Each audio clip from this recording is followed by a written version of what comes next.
Hi, this is Lara at Elliott Waves Stock Market with your twice weekly Apple analysis done on Thursday 25th of April. I'm recording this video now 5 to 10 in the evening New York time on Thursday New York time.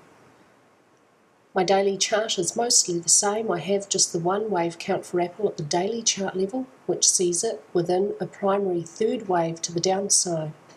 Within primary 3, which began here, we have intermediate waves 1 and 2 complete. Intermediate wave 3 has begun.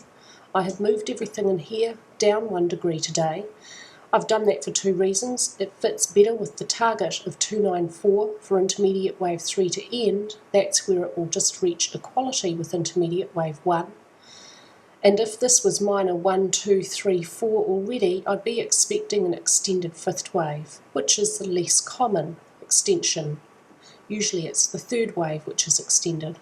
But a stronger reason for moving this degree of labelling down 1 is we have not seen a strong increase in momentum, and if we've just passed the middle of a third wave, momentum should have increased beyond that which we've seen for intermediate wave 1 down, and it hasn't. So I expect we've still got even stronger downwards movement ahead of us for Apple. So within intermediate wave 3, we probably do not have the end to minor 1 yet. We may have within that minute 1, 2, 3, and probably minute 4 is over.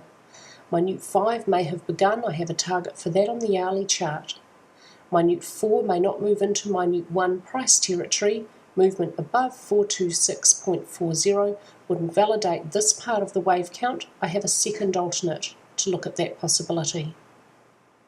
Let's have a look at the first of 3 hourly wave counts, where the high of minute 2 and the low of minute 3 down here is this high here and this low here. So within minor 1 we have the end of minute 1, an expanded flat for 2, an impulse for 3, and a single zigzag may be over for 4. 2 was a relatively shallow flat, and 4 is a relatively deep zigzag.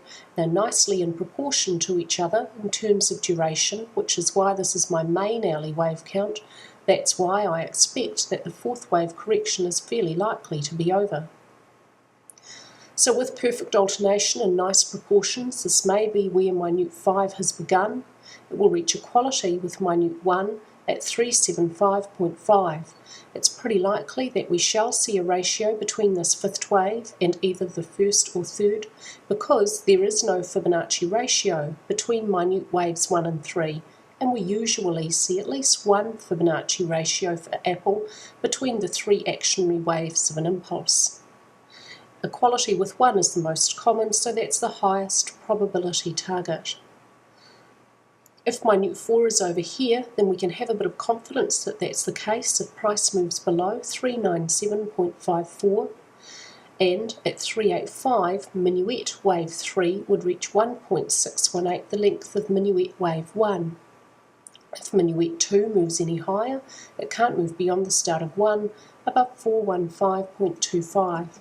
If price does not breach this invalidation point and moves lower, we'll have our first indication that this is the correct wave count when we see this channel breached on the hourly chart with clear, strong downwards movement.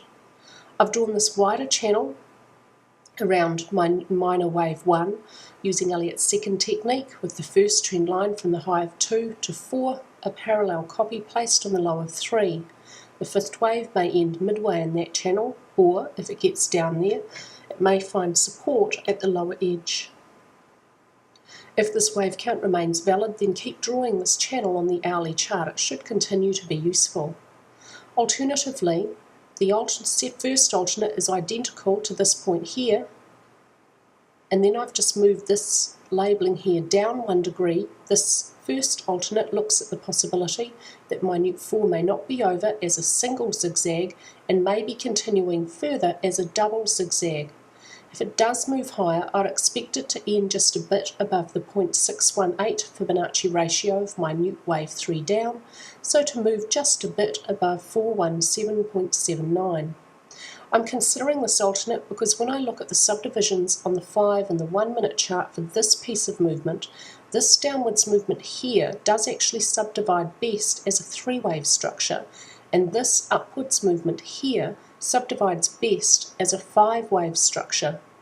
So even if minute 4 was going to continue further and be longer in duration and somewhat out of proportion to its counterpart second wave, the subdivisions do fit, so I will consider this wave count. The invalidation point is exactly the same. In the short term, within the second zigzag in the double, labelled minuet wave Y, subminuet wave B may not be over, may actually move just a bit lower. If it does, it can't move beyond the start of A for a zigzag below 397.54. Alternatively, it's all the same to this point here. But if we then move this all down 1 degree, then within minute wave 3 we may have only seen minuet 1 and 2, which may be complete here or may continue further as a double zigzag. If we see price move above 426.40, this wave count will be my only hourly wave count. Minuet wave 2 may not move beyond the start of 1 above 437.99. At 324, minute wave 3 will reach 2.618, the length of minute wave 1.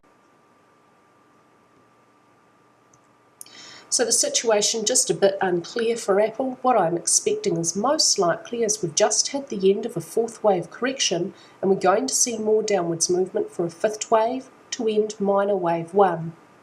A bit less likely we might see just a bit more upwards movement yet as that 4th wave continues a little further, and then we'll see downwards movement for the end of minor wave 1. Either way, all of my 3 hourly wave counts expect that this upwards movement is a correction. It should end, if not already just over, it should end fairly soon, and then we'll see a continuation of the downwards trend. That's all for me today with your Apple analysis, and I hope that everybody is looking forward to a fabulous weekend.